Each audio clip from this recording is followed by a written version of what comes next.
नमस्कार दोस्तों, मैं कृष्णा आपका एक बार फिर से स्वागत करता हूं आपके अपने यूट्यूब चैनल द कार गुरु हिंदी में।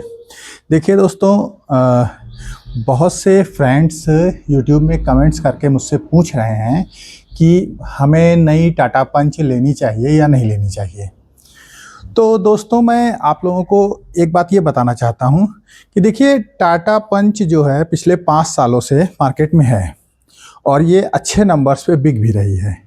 तो इसका सीधा सा मतलब ये हुआ कि ये गाड़ी अपने आप में एक अच्छी गाड़ी है और इसके निगेटिव्स बहुत कम हैं और पॉजिटिव्स बहुत ज़्यादा हैं, इसीलिए ये गाड़ी बिक रही है।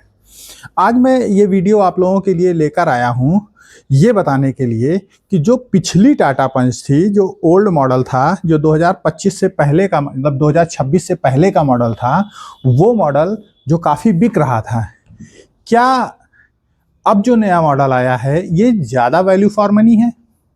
ज़्यादातर लोग बेस मॉडल के लिए ही कंसल्ट थे और क्योंकि मुझे एक्सपीरियंस भी बेस मॉडल का ही ज़्यादा है, इसलिए मैं आपसे बेस मॉडल की ही बात करूँगा।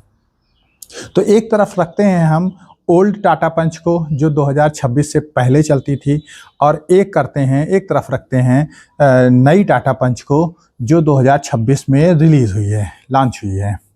देखिए, अगर पहली बात की जाए प्राइस की, तो पहले जो गाड़ी थी उसकी प्राइस आती थी 6,10,000 और वो ऑन रोड हमको पड़ती थी 6,75,000 से 6,80,000 के बीच में ऑन रोड हमको वो पड़ती थी। लेकिन जो नई टाटा पंच है उसकी जो प्राइस है वो 5.6 मतलब 5.59 लाख बोलते हैं, 5.6 गाड़ी, और बेस मॉडल इसका जो है वो 6,40,000 रुपए में वो गाड़ी ऑन रोड आ जा रही है।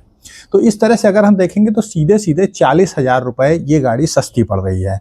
और नई टाटा पंच की एक और खासियत है कि बेस मॉडल से ही ये सीएनजी में अवेलेबल है, तो उस सीएनजी के लिए आपको 1,20,000 रुपए एक्स्ट्रा देना पड़ेगा। यानी कि अगर ये आपको 640 की पड़ रही है तो वो आपको 7,60,000 की पड़ेगी सीएनजी के साथ, जो बेस मॉडल है, जिसको हम लोग स्मार्ट नाम से कंपनी ने जिसको लॉन्च किया है। अब दूसरा डिफरेंस देखते हैं तो देखिए, पहले की टाटा पंच में पीले कलर वाली हैलोजन लाइट आती थी, लेकिन अब बेस मॉडल से ही उन्होंने वाइट कलर की एलईडी लाइट डाल दी है, जो कि पॉजिटिव है। दूसरी बात करें सेंटर लॉकिंग, तो बेस मॉडल में पहले सेंटर लॉकिंग आती थी, लेकिन वो मैनुअल सेंटर लॉकिंग होती थी, चाबी इंसर्ट करके उसको हम लोग घुमाते थे तो चारों डोर लॉक हो जाते थे। और अगर आपको बाहर से काम कराना है तो 3 से 4,000 रुपए एक्स्ट्रा खर्चा करके हम लोग बटन वाली सेंटर लॉकिंग, रिमोट वाली सेंटर लॉकिंग हम लोग लगवाते थे।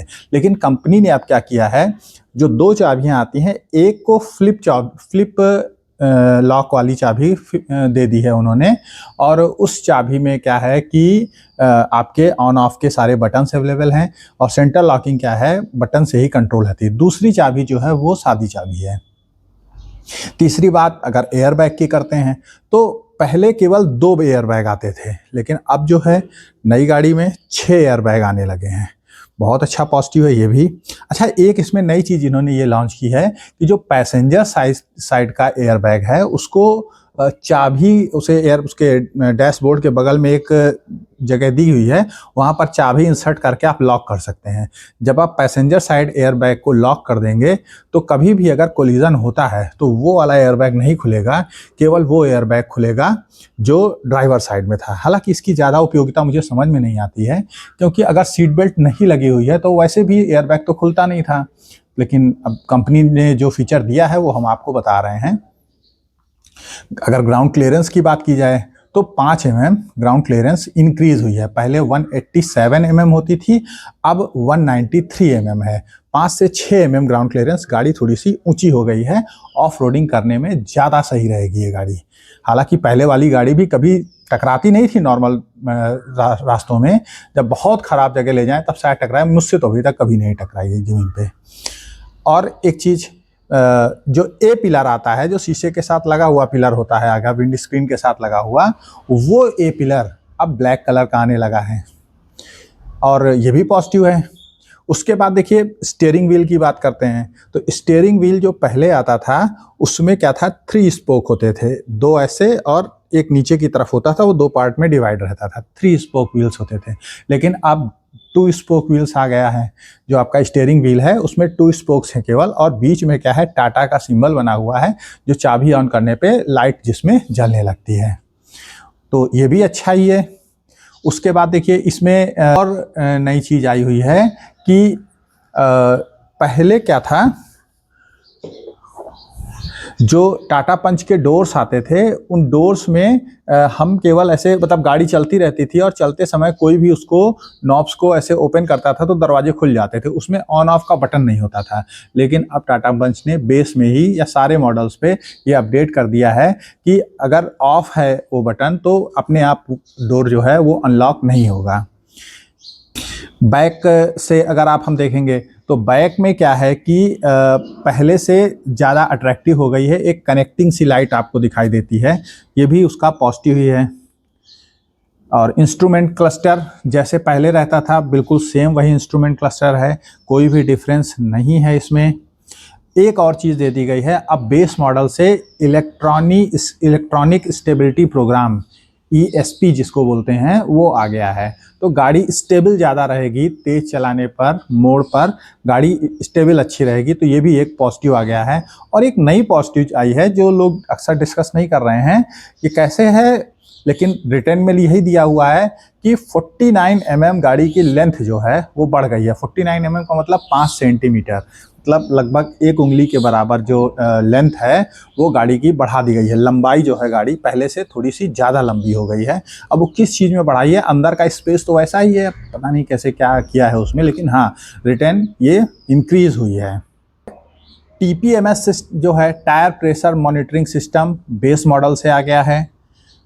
केबिन लाइट जो है वो पहले एक छोटी सी येलो कलर की लाइट आती थी, लेकिन अब एक बड़ी सी लाइट, 2 लाइटें हैं, बीच में बटन है, बड़ी सी वाइट कलर की LED लाइट आ गई है जिसमें लाइट जो है पहले के कंपैरिजन में ज़्यादा होती है। तो अब देखिए ये तो पॉजिटिव रहे, लेकिन हाँ कुछ निगेटिव्स भी आए हैं इस नई टाटा पंच में पिछली टाटा पंच के कंपैरिजन में।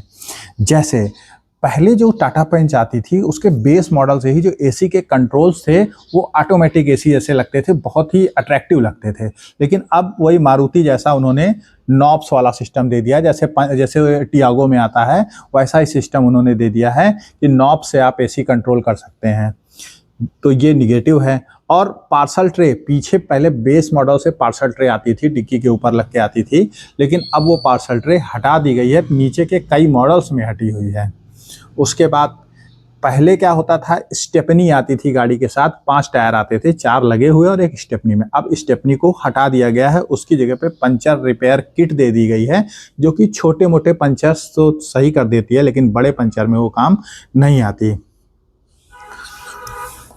और एक बहुत अजीब सा है कि पता नहीं क्यों इसमें क्या इनको मिल जाता है टाटा वालों को ऐसा करने से, ये जो ग्रैब हैंडल आते हैं, हम लोग गाड़ी में बैठते हैं तो एक हैंडल ऐसे पकड़ लेते हैं, तो पहले तो पुरानी टाटा पंच में आगे की तरफ ग्रैब हैंडल नहीं आते थे, पीछे आते थे, लेकिन अब एक भी ग्रैब हैंडल गाड़ी में नहीं है। आपको अगर पकड़ना है ऐसे तो आप पकड़ नहीं सकते कुछ।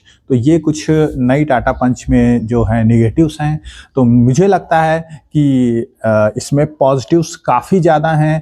पहले से 40,000 रुपये सस्ती है, तो आपको पुरानी टाटा पंच के कंपैरिजन में ये नई टाटा पंच ज़्यादा बेनिफिशियल होगी और आप इसको बेहिचक लेके ले सकते हैं।